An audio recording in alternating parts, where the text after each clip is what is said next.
Speaking of my parents, I check in on my mom and dad quite often. They live down in Florida. I've mentioned that before. And they're living the life. They're 7 years old. There's not that much stuff open, but they're always doing something. Just last week, I'm like, where the hell are you guys at now? They're at Tampa at the beach. Then they go to the racetrack or they're out to dinner. They play golf 3-4 times a week. So they're very hard to catch up with. And then when I call them at night when I get home from work, they're typically winding down, and they keep them on the phone or have a conversation for more than 3 or 4 minutes is impossible. So I can't wait till I'm 7 years old and I have that life because they've earned it. They deserve everything they're doing. And kudos to them. But I only bring that up because to this day, and I don't have many in, but my mom's episode is by far the #1 episode that I've recorded. The listens on that outweighs every other episode. So somehow, some way, we all have this, I guess we would say, obsession with listening to people talk to their mother. So in the beginning, I got a whole bunch of emails or information about how wonderful my mother is. I have gotten some lately about where's your mother's meatball recipe. So I will get my mother definitely back on the podcast, I promise you. And I will keep you guys updated on their whereabouts. But I know my dad has a ton of change, and hopefully he's going to be listening to this and rolling them all up and sending them to Ben Franklin, like I said a few minutes ago. But I do talk to my parents in reference to what's on TV. They typically give us some good movies or maybe some shows to check out on Netflix. But we're having a hard time right now. But Yellowstone just came out. My wife and I are huge Yellowstone fans. I think we're on season 3.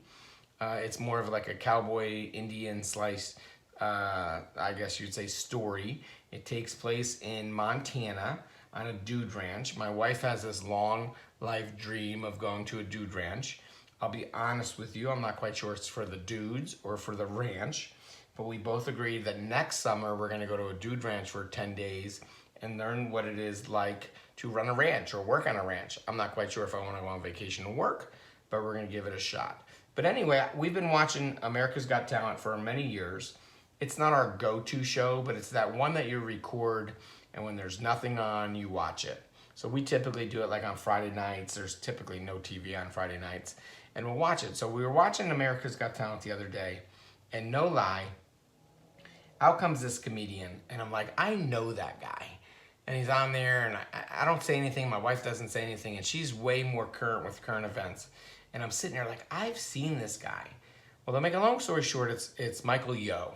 So if you don't know who Michael Yo is, you need to Google it. But anyway, America's Got Talent is about a show that people come on there on a talent show and try to make a name for themselves and try to make it. So out comes this guy to do a comedy skit, and it's this long, semi-long, I guess you'd say, drawn-out story of how this guy has worked through the whole system and he's providing for his wife and his kids, and life is terrible. Period. Let's stop right there real quick. So this guy's name is Michael Yo. If you don't know who he is, please Google it, like I said. But this guy has had his own TV show. He's on the E! Network. He's worked with Chelsea lately. I know he's had a routine or a standardized skit with the Comedy Network. This guy's been around forever. This is a real paid professional.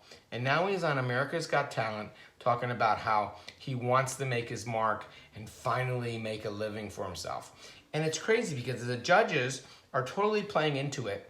And I can tell you, this guy is probably friends with Howie Mandel, who's one of the judges, way more than anybody else that's ever been on that show. And they're playing this off as this is a comedian up and coming. And this guy's been around forever. I'm telling you, 9-10 years ago, I worked for a club that we hired Michael Yo thousands of dollars and gave him money to perform at our club during a Super Bowl halftime show when we were showing the game. So this guy is wasting somebody's spot out there of trying to be noticed by saying that he wants a life-changing moment. At that point in time, I'm done with AJT. I think it's terrible. I don't know why they went that route. I don't know if they thought people weren't going to recognize who this guy was. They show his wife and his kids crying and how this poor guy's life is terrible. And this guy is as famous comes. So I'm done with AJT. I think it was a terrible, terrible thing to do. It's not about the novice or the amateur act or talent show. They literally put somebody out there that probably makes more money than anybody that's watching that show on a continual basis. So I'm done with AGT. So that's my frustrations on that. So I just wanted to share that with you, but my parents overall are doing really well. They're hard to get them locked down and have a conversation. My mom will be back. But I want to get into the grocery bag segment of the show, which is I've been doing it for a few times. My mom, my wife, my mother-in-law have all been sending us some ideas along with some emails. So I'll do a few of these real quick. So here's the first one. What is something you refuse to share? What is something you refuse to share? So to me, the first thing that comes to my mind, and this is so true, is I refuse to share my toothpaste. So my wife and I, we have, the joint sinks in the bathroom. And obviously we have our own toothbrush. That'd be gross. But I also have my own toothpaste. I prefer to have my own toothpaste. It's a different flavor than my wife's. I take shopping for my toothpaste very serious. I don't want her to touch it. I don't want her to scrunch up the bottoms. I want my own toothpaste. I am in control of my dental hygiene. So that is something that I do refuse to share. It's a little odd, but we'll go with it. Here's another one here. I like this segment.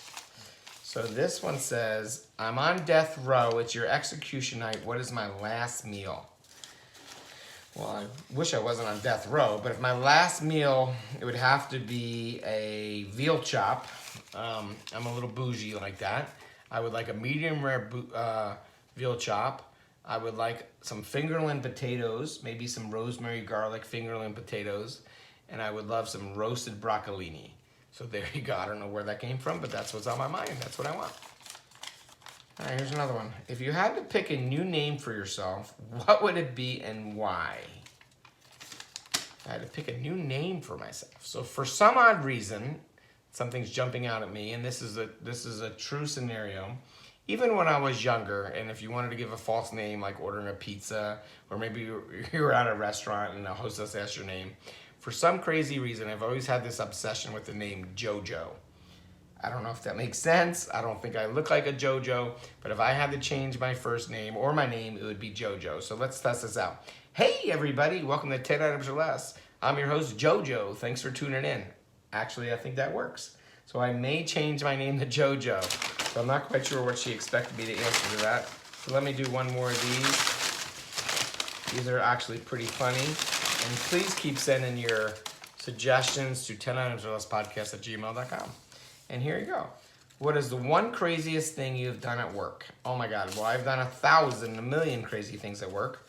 I think one of the ones that jump out to me is that I've always had the opportunity to provide a meal or maybe involved with a celebrity or a superstar type person. And I remember living in Dallas and getting a call from my boss and saying, Lady Gaga is coming to town. Are you interested in providing her a meal? And I'm like, absolutely, I would love to cook for her. I remember getting together with a famous chef, Art Smith. We collaborated on the meal. He is very familiar, I guess, with her and her camp and her family. And he was involved with it. And him and I spent some time and we put together the menu for her. And it was the night of her concert in Dallas. And I provided her and her team and her family and her foundation a meal. And it was so awesome to watch her come in and explain to her foundation to her followers. It was so cool to see the behind the scenes, like she was wearing wigs back then, so she had like the cap on where she had no hair. I remember she had her dog, her mom and dad, she was in this robe, but it was very surreal to be a part of that. And I've had a lot of those experiences in my life. That's just one that just for some reason stuck out to me. So Lady Gaga, that is probably the coolest thing, or one of the things that I guess that stuck out to me that I've done at work. And like I said, I'll share more of those moving forward. So thank you guys so much for tuning into the Express Lane today. This was a quick snapshot into what's going on at 10 Items or Less podcast. Please be sure to check me out on YouTube. I've gotten to that. It's very difficult. You got to look good while you're doing it. Not only it's your voice or your content, but you got to look good. So check me out on YouTube at 10 Items or Less podcast. Please subscribe to my channel. I've gotten a handful of subscriptions already. Also check me out on Facebook, Instagram at 10 Items or Less podcast. And thank you guys so much for tuning in and all the support. And keep the feedback coming to 10itemsorlesspodcast @gmail.com. You guys are sensational, and I love it. And look forward to talking to you again next week. Thanks.